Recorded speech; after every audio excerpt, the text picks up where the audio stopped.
3월 10일 월요일 새벽기도에 오신 여러분들 축복하고 환영합니다. 다 함께 사도신경으로 3월 10일 월요일 새벽기도회를 시작하겠습니다. 나는 전능하신 아버지 하나님 천지의 창조주를 믿습니다. 나는 그의 유일하신 아들 우리 주 예수 그리스도를 믿습니다. 그는 성령으로 잉태되어 동정녀 마리아에게서 나시고 본디오 빌라도에게 고난을 받아 십자가에 못 박혀 죽으시고 장사된 지 사흘 만에 죽은 자 가운데서 다시 살아나셨으며 하늘에 오르시어 전능하신 아버지 하나님 우편에 앉아 계시다가 거기로부터 살아있는 자와 죽은 자를 심판하러 오십니다. 나는 성령을 믿으며 거룩한 공교회와 성도의 교제와 죄를 용서받는 것과 몸의 부활과 영생을 믿습니다. 아멘. 다 함께 찬송가 209장 이 세상 풍파심하고 함께 찬송하겠습니다.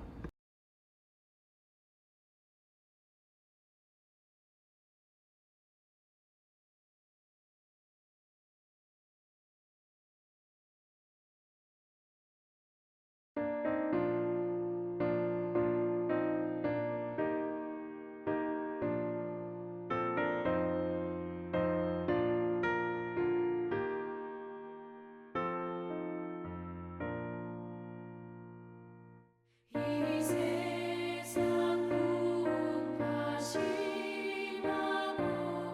또 환난치고 많으나 나 편히 쉬게 될 곳은 주의 미하신 주의 정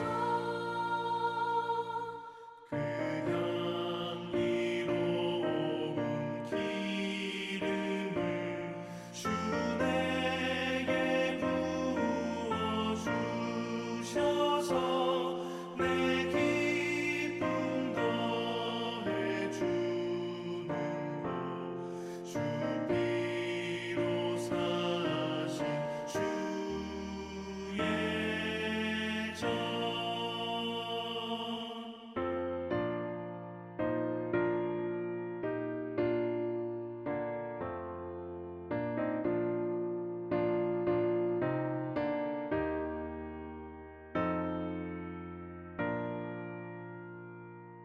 주 믿는 형제 자매들 그 몸은 떠나 있으나 주 앞에 기도드릴 곳다 함께 모인 주의 정 내 손과 혀가 굳어도 내 몸에 피가 식어도 나 영영 잊지 못할 것 은혜의 보좌 주의 정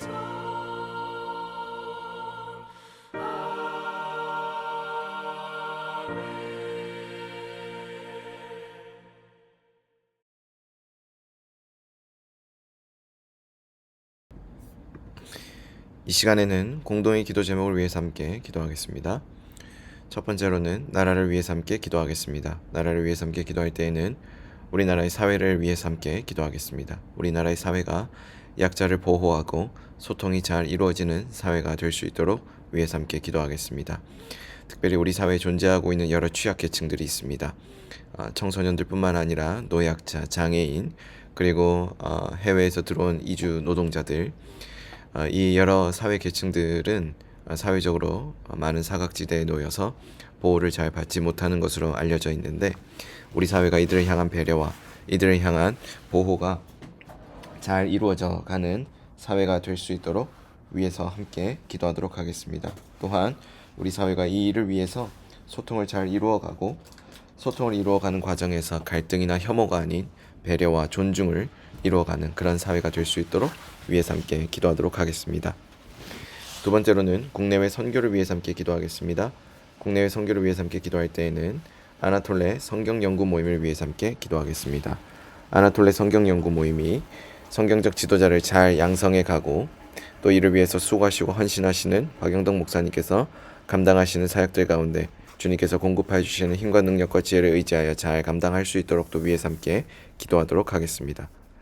세 번째로는 삼성 동안교회를 위해서 함께 기도하겠습니다.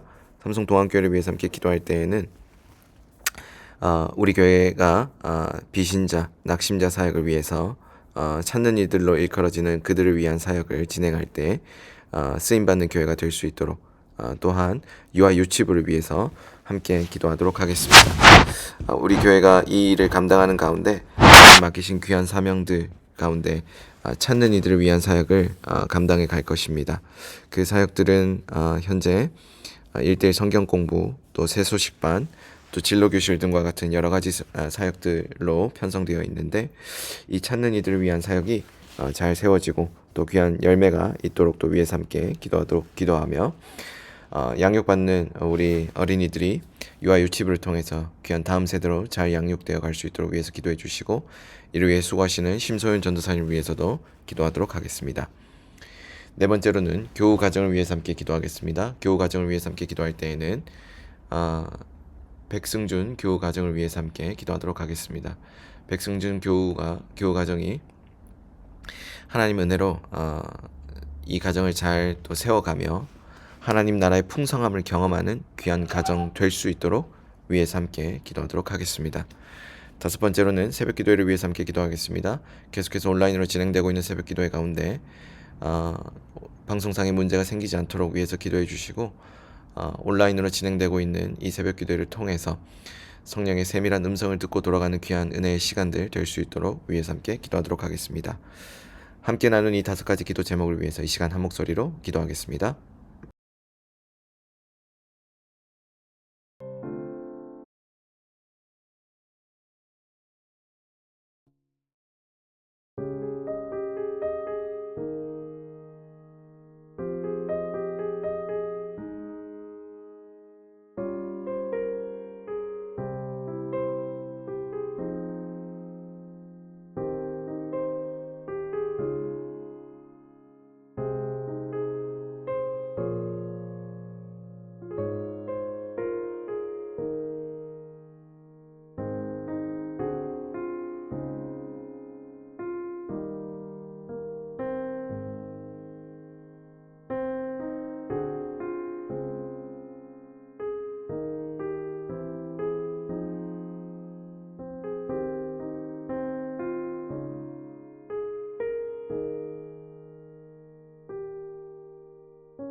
예수님의 이름으로 기도합니다. 아멘. 오늘 하나님께서 우리 모두에게 주신 말씀은 누가복음 10장 1에서 24절까지의 말씀입니다. 누가복음 10장 1에서 24절까지의 말씀을 한 절씩 교독한 이후에 말씀의 은혜를 나누도록 하겠습니다.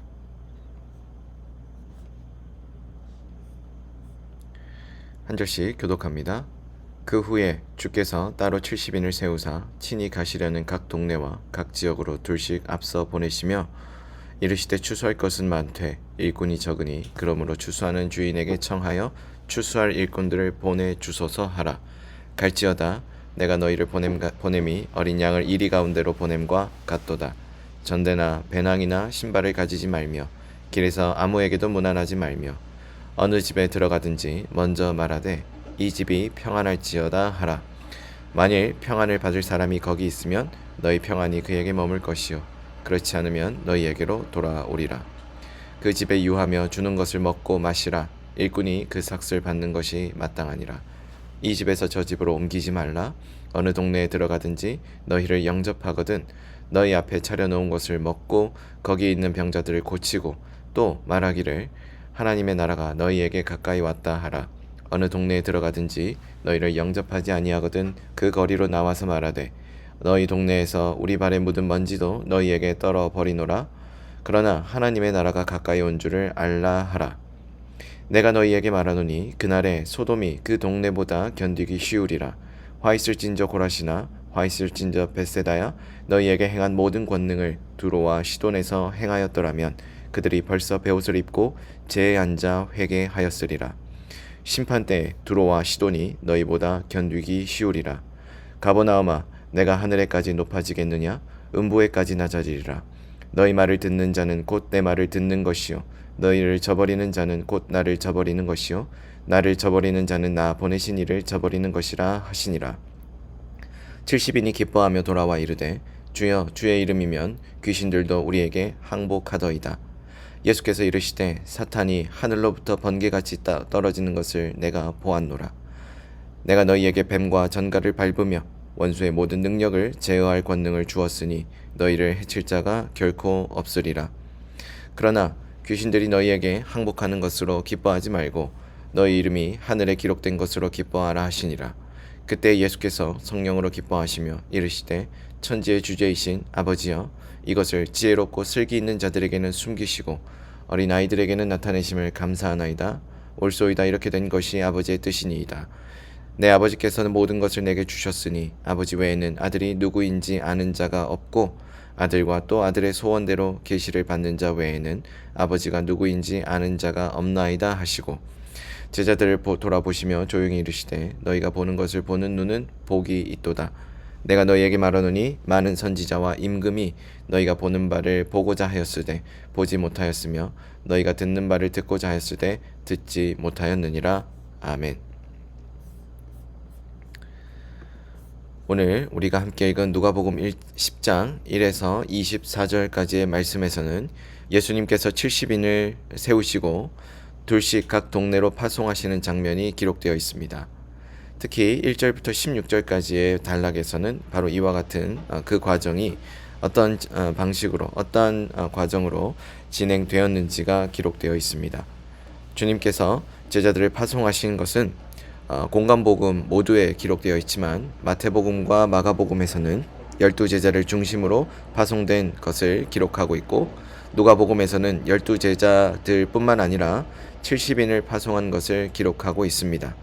12제자의 파송은 9장 1절부터 6절까지 누가복음에 기록되어 있고 70인을 파송한 것이 이어서 이렇게 기록되어 있습니다. 이러한 것들을 종합해 볼 때 예수님께서는 기회가 있을 때마다 제자들을 파송하심으로 그들로 하여금 전도자로 그리고 그들을 선교사로 훈련할 수 있는 기회를 주셨고 또한 실제로 각 처에서 복음을 전하도록 하셨다는 것을 우리는 알 수 있습니다. 또한 이러한 사례들은 예수님에게 전도 사역에 참여했던 여러 그룹이 있었을 것이라는 추측도 가능하게 합니다. 그러한 그룹들 가운데 실제로 예수님에게는 베드로와 요한, 야고보로 구성된 그룹, 또 열두 사도들이 중심이 된 한 그룹이, 또 70인으로 된 그룹, 120인으로 된 그룹이 있었을 것이다 라고 사도행전 1장 15절 말씀을 통해 우리는 유추해 볼 수 있습니다. 예수님은 전도하도록 사람들을 파송하실 때 혼자 보내지 아니하시고 둘씩 짝을 지어 파송하셨습니다. 예를 들면 오늘 본문은 예수님께서 70인을 파송하실 때 2명을 한 조로 파송하셨음을 말해주고 있고, 마가복음도 12제자를 파송하실 때 둘씩 짝지어 파송하셨다는 것을 말해주고 있습니다. 이와 같은 사실은 예수님께서 보다 더 효과적으로 사역하시기 위해 택하신 사역의 방식이 바로 함께 동역하는 것이었음을 나타내 줍니다. 예수님의 사역에 참여했던 여러 그룹이 있었던 것은 동역을 위한 것이었고, 또한 선택된 그룹이 사역에 참여할 때 그룹 내에서 둘씩 짝을 지어 파송하신 것도 동역을 위한 것이었습니다. 이처럼 혼자 하시는 것보다 함께하는 것이 더 효과적이기 때문입니다. 예수님은 70인을 파송하시며 그들에게 다음과 같은 권고의 말씀을 줍니다. 추수할 것은 많으나 일꾼이 적으니 추수할 일꾼을 보내어 주소서 하라. 두 번째로, 너희를 보냄이 어린 양을 이리 가운데로 보내는 것 같도다. 세 번째로, 전대나 주머니나 신을 가지지 말라. 네 번째로, 어느 집에 들어가든지 평안을 빌라. 어느 동네에 들어가든지 너희를 영접하면 그곳에 머물고 영접치 아니하면 그곳을 떠나라. 이와 같은 이 권고의 말씀들, 총 5가지로 분류해 볼 수 있는 이러한 권고의 말씀들은 선교의 주체, 즉 파송하시는 분이신 예수님 자신이 말씀을 하고 있는 점을 분명히 하고 있습니다. 즉 다시 말하면 파송의 주체자가 바로 예수님이시며, 동역하게 하도록 그러한 사역의 방식을 선택하신 분도 주님이심을 분명하게 밝히고 있다라는 점입니다. 이러한 사역의 주체, 선교의 주체는 바로 예수님이십니다. 그리고 그 예수님께서 원하시는 사역의 방식이 바로 동역함입니다. 이렇게 사역의 위임과 실행에 따르는 모든 일이 예수님의 권한에 있다라는 것을 우리가 함께 생각해 볼 때, 우리가 교회에서 또 우리 각자의 삶의 자리에서 감당하고 있는 여러 선교적인 삶의 모양들은 모두 다 예수님께서 그 주도권을 가지고 계시며, 그 열매도, 그 과정도, 그 모든 진행되는 그 어떤 모든 세부적인 사안들도 다 예수님께서 주장하시는 바이어야 한다라는 점을 함께 시사해 줍니다. 예수님의 파송을 받은 70인은 주신 권고의 말씀을 들은 후에 그들이 전하는 복음을 거절하는 자들에게는 경고의 말씀을 주십니다. 예수님은 바로 그러한 사람들에게 12절부터 16절까지의 말씀을 통해서 전도자들을 파송하는 사람들을 구원으로 초청하시는 것을 죄로 인하여 멸망받아야 할 사람들에게 베푸시는 하나님의 지극히 큰 사랑이었다라는 점을 함께 언급하시면서, 또한 그것을 거절하는 자들에게 경고의 말씀도 함께 주어라 라고 말씀하시는 장면을 우리가 보게 됩니다. 예수님은 바로 이와 같은 이 복음을 거절한다라는 것은 하나님의 사랑에 대해서 적절한 반응을 보이지 않는 것으로 간주하셨습니다. 그래서 예수님은 이 사랑을 거절한 사람들은 소돔이 심판받은 것보다 더 큰 심판을 받게 될 것이라고 말씀하십니다.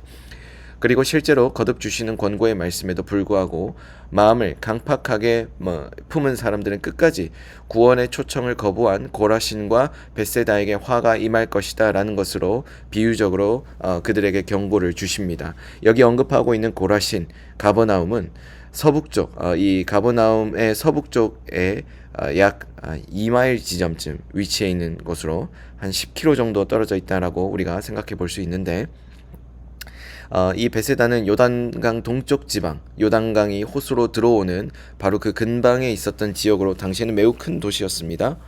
예수님은 그들 지방에서 많은 권능을 베푸셨습니다. 그럼에도 불구하고 그들은 회개하지 않습니다. 그래서 주님은 이 고을들에 대해 화가 있을지어다 라고 경고하십니다. 이렇게 말씀하시면서 그들의 완고한 마음을 책망하신 것이지요. 다음의 말씀은 예수님께서 그들을 책망하신 말씀이 얼마나 엄중했는지를 보여줍니다. 13절과 14절을 보겠습니다. 여기 두로와 시도는 지중해에 가까운 페니키아 지방의 도시들입니다. 바로 구약의 예언자들이 이 도시들이 바알을 숭배했기 때문에 그들을 책망했었죠. 예수님은 고라신과 베세다에 전한 메시지를 두로와 시돈에 전했더라면 이라고 말씀하시면서 그들이 이미 회개하였을 것이다라고 말씀하십니다. 이런 자조가 섞인 이런 말씀을 하신 이유는 심판의 날이 이르면 그 말씀을 듣고도 순종하지 않는 베세다와 고라 이런 지방보다 이방의 교만한 두로와 시돈이 사실은 훨씬 더 큰 심판을 받게 될 것이라는 것을 이야기해주고 있는 것이죠. 이와 같은 사실은 말씀의 공고를 받지 못한 사람들보다 말씀을 가까이에서 듣고 순종하지 않는 자들에게 더 큰 책임이 있다는 것을 말씀하고 계시는 것입니다. 우리에게 선교적인 사명이 주어졌습니다. 우리에게 선교적인 사명이 주어져서 함께 동역하고 함께 그 사역을 감당해가는 과정에서 하나님 나라가 선포되고 또 하나님 나라의 소식을 전하는 것이 우리에게 주어졌다라고 할 때 그것을 듣고 반응하는 사람들과 반응하지 않는 사람들이 있을 것입니다. 역시 그 소식의 주체자도 예수님이시고 그 소식의 주체자로서 그 소식을 알게 하신 분도 예수님이십니다. 바로 그 주체자, 주권자이신 예수 그리스도의 소식을 거절하는 것과 수용하는 것은 어마어마한 차이를 낳습니다. 심판과 구원, 바로 그 차이를 낳는 것이지요. 오늘 우리의 삶 속에서도 하나님 나라가 선포되고 있는지 먼저 돌아볼 필요가 있습니다. 여러분 자신에게 먼저 하나님 나라가 선포되고 있습니까? 여러분 자신의 삶의 모든 자리에서 여러분이 속한 직장과 여러분이 속해 있는 가정과 여러분이 속해 있는 교회와 여러분이 속해 있는 모든 모임과 공동체 가운데 여러분들이 살아가고 있는 모든 삶의 자리 가운데 하나님 나라가 선포되고 있습니까? 이미 임한 하나님 나라, 그리고 아직 오지 않는 하나님 나라, 그 이미와 아직을 살아가고 있는 그 긴장성 있는 삶의 자리에서 우리가 하나님 나라가 이미 우리 가운데 시작되었고 그 가운데로 초청하시는 주권자 예수 그리스도가 우리에게 이미 오셨다라는 사실을 구체적으로 드러내고 있냐라는 질문을 우리 스스로에게 던져보아야 합니다. 하나님 나라가 그렇게 구체적으로 드러나고 있는지, 그리고 그 하나님 나라를 나는 수용하고 있는지, 그리고 내가 전한 그 하나님 나라를 수용치 못하는 사람들은 혹여나 없는지 돌아보면서 그들에게 하루빨리라도, 그리고 한 시가 더 급하게라도 이 하나님 나라가 우리의 삶 속에 시작되었다라는 점을 선포해 줄 필요가 있다는 것이죠. 우리의 삶 속에 시작된 그 하나님 나라를 누리는 것이 가장 큰 풍성한 삶을 누리는 것이고, 그 풍성한 삶으로 초대하신 그 주님과 함께함으로 하나님 나라를, 그 의와 평강과 기쁨으로 충만한 그 하나님 나라를 살아가게 되는 그 놀라운 삶으로 우리가 초대되어 살아가는 그 은혜를 누리는 유일한 길임을 우리는 한편으로 돌아볼 수 있어야 합니다. 우리의 삶 속에 하나님 나라가, 그 풍성한 하나님 나라가 시작되었다는 것을 다시 한번 선언하며 그것을 수용하고 있는지를 돌아보시며, 수용하지 못하고 있다면 우리 자신에게 복음을 선포합시다. 지금 우리의 삶에 시작된 것은 내 삶의 직장이 아니라 내 삶의 어떤 이 사회 속에서 맡겨진 그 역할로서 그 역할에 충실한 사람으로서가 아니라 하나님 나라의 일원으로서의 삶이 시작되었다라는 그 축복의 메시지가 우리의 삶에 적용될 수 있기를 주의 이름으로 축복합니다. 그 주의 놀라운 축복이 우리 가운데 구체적으로 열매 맺을 때 나로부터 시작된 그 복음의 메시지가, 하나님 나라가 임했다라고 하는 그 복된 메시지가 바로 우리 주변에 흘러가게 될 것이고, 공동체가 그 소식을 듣고 반응케 될 것입니다. 저와 여러분들의 삶이 그와 같은 은혜로 충만케 되는 그러한 귀한 삶 되시기를 주의 이름으로 축복합니다. 17절부터 24절까지의 말씀을 보면 70인이 돌아와서 예수님께 전도 여행의 결과를 보고한 내용과 예수님께서 그들의 보고를 듣고 하나님께 감사의 기도를 드린 내용을 기록하고 있습니다. 70인은 기쁨으로 돌아와서 전도 여행 중에 있었던 일을 예수님께 보고합니다. 그들을 그토록 기쁘게 했던 것은 예수님의 이름으로 귀신을 꾸짖었을 때 그들이 항복했다라는 것입니다. 그러나 예수님은 그들에게 귀신들이 너희에게 항복하는 것으로 기뻐하지 말고 너희 이름이 하늘에 기록된 것으로 기뻐하라고 말씀하십니다.